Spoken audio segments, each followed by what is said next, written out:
When and if you are elected president and you elect your cabinet and the rest of Congress, I think it's important. I understand that this is our family. The United States of America is our family.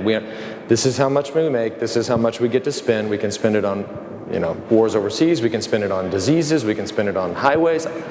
However, I understand we have to work within the parameters of that budget. However, it's easy to understand the significance of this disease when you just look at the toll that it takes on American lives. You can look at the emotional and the human toll. 560,000 Americans die every year, and this thing just keeps clicking and clicking and clicking. It costs our economy I think the number is $213 billion, and we're spending $5. This makes no economic sense. Meanwhile, 560,000 Americans will not go home next year. That makes no sense morally.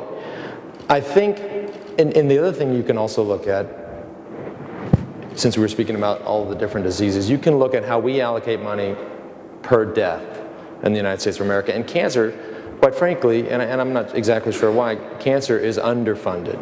And then you can look even under the umbrella of cancer, and you can say, where are we spending our money with regards to the fight against cancer? And you realize that lung cancer is underfunded. And it's underfunded because it's an orphan disease. People say, you smoked, it was your choice.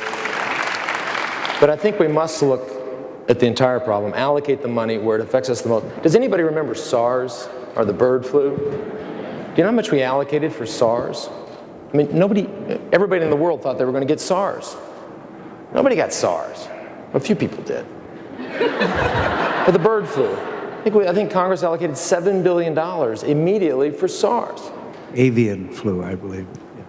Right, and we don't want that either, but nonetheless, I think we have to prioritize what this disease and what certain sets of diseases, how they impact our society.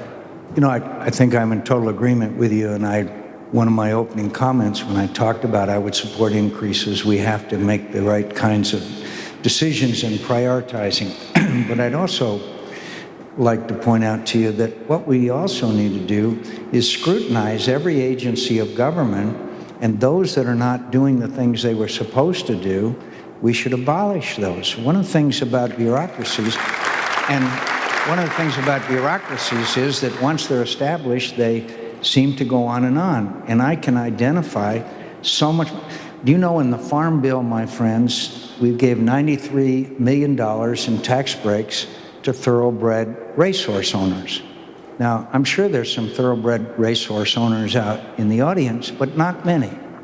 And $15 million for asparagus growers. And the list goes on and on. We need to scrutinize these agencies of government, and rather just promise increased spending, we should take those funds and then we can put them to the causes that are so vital. And every statistic that you mentioned, Lance, is absolutely true. And frankly, as a person who had one of the toughest fights of quitting smoking, I don't think we should penalize people with lung cancer because they smoked, especially when the government of the United States encouraged it at one time in our history.